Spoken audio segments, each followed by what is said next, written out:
بسم اللہ الرحمن الرحیم۔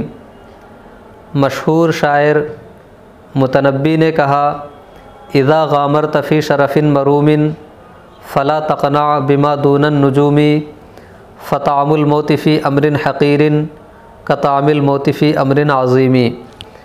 ان اشعار کا ترجمہ اور حل لغات یہ ہے۔ غامرہ کا معنی ہوتا ہے انجام سے بے پرواہ ہو کر خود کو مصیبتوں میں ڈال دینا۔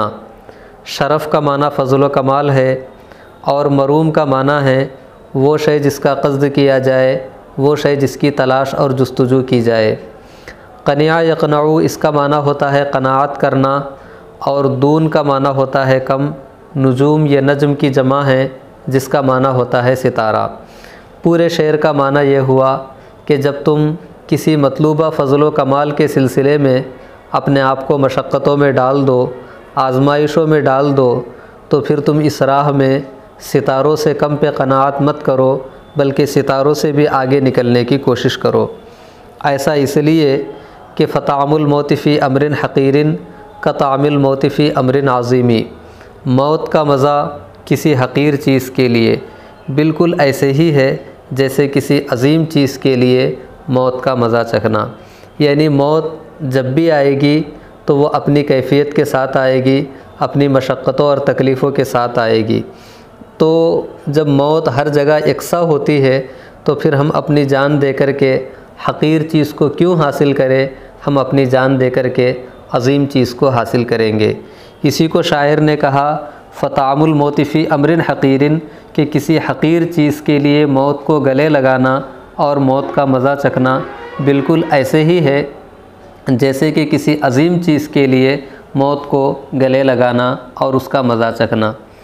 اس کے آگے شاعر نے حکمت کی باتیں بیان کرتے ہوئے کہا کہ یری الجبناء ان العجز عقل وتلک خدیعۃ الطبع اللئیم وکل شجاعۃ فی المرء تغنی ولا مثل الشجاعۃ فی الحکیم۔ یری الجبناء، رآ یری اس کا معنی ہوتا ہے دیکھنا۔ الجبناء یہ زبان کی جمع ہے، اور زبان کا معنی ہوتا ہے بزدل۔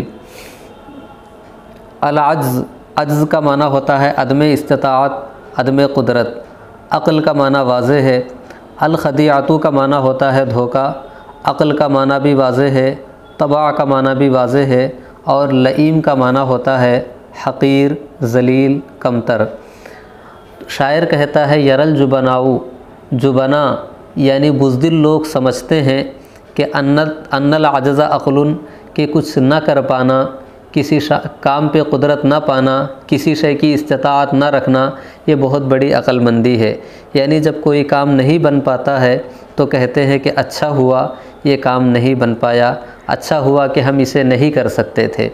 یری الجبناء ان العجز عقل، کہ بزدل لوگ سمجھتے ہیں کہ عدم استطاعت بہت بڑی دانش مندی ہے اور بہت بڑی عقل مندی ہے۔ وَتِلْكَ خَطِیئَةُ الطَّبْعِ اللئیم، لیکن سنو یہ حقیر، ذلیل اور کمتر طبیعت کا دھوکہ ہے کہ جو کچھ نہیں کر سکتے وہ اپنے عدم استطاعت ہی پہ فخر کر لیتے ہیں اور اسی کو اپنے لیے بہت بڑی دانش مندی کا ذریعہ سمجھتے ہیں۔ پھر آگے شاعر کہتا ہے وَكُلُّ شَجَاعَةٍ فِي الْمَرْءِ تُغْنِي، ہر انسان کے اندر بہادری مفید ثابت ہوتی ہے۔ اغنا کا معنی ہوتا ہے نفع، شجاعت کا معنی بہادری، المرء کا معنی ہوتا ہے انسان۔ انسان کے اندر ہر طرح کی بہادری یا نفع بخش اور مفید ثابت ہوتی ہے، لیکن سنو کہ ولا مثل الشجاعۃ فی الحکیم، کسی عقل مند حکمت والے انسان کی شجاعت کی جیسے نہیں، کہ جو عقل مند انسان ہوتا ہے اس کے اندر جو بہادری ہوتی ہے اس کی شان ہی نرالی ہوتی ہے۔ ہر عقل مند انسان کی بہادری اپنے آپ میں بڑی منفرد ہوا کرتی ہے۔ ہر انسان کے اندر بہادری کام آتی ہے، لیکن عقل مند کے اندر بہادری اس کی کوئی مثال ہی نہیں ہو سکتی ہے۔ پھر آگے شاعر کہتا ہے وَكَم مِّنْ عَائِبٍ قَوْلًا صَحِيحًا وَآفَتُهُ مِنَ الْفَهْمِ السَّقِيمِ وَلَكِنْ تَأْخُذُ الْآذَانُ مِنْهُ عَلَى قَدْرِ الْقَرِيحَةِ وَالْعُلُومِ۔ وَكَم مِّنْ عَائِبٍ، عاب یعیب اس کا معنی ہوتا ہے عیب لگانا، نقص دکھانا۔ قولاً صحیحہ کا معنی واضح ہے۔ الفہم السقیم کا معنی ہوتا ہے غلط سمجھنا، صحیح طور پہ نہ سمجھ پانا۔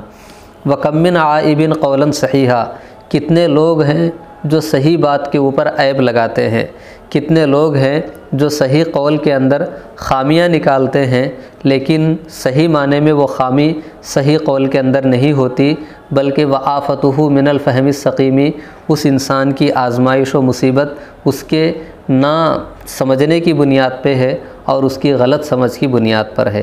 وَآفَتُهُ مِنَ الْفَهْمِ السَّقِيمِ، اس کی مصیبت جو ہے اس کی غلط فہمی کی بنیاد پر ہے۔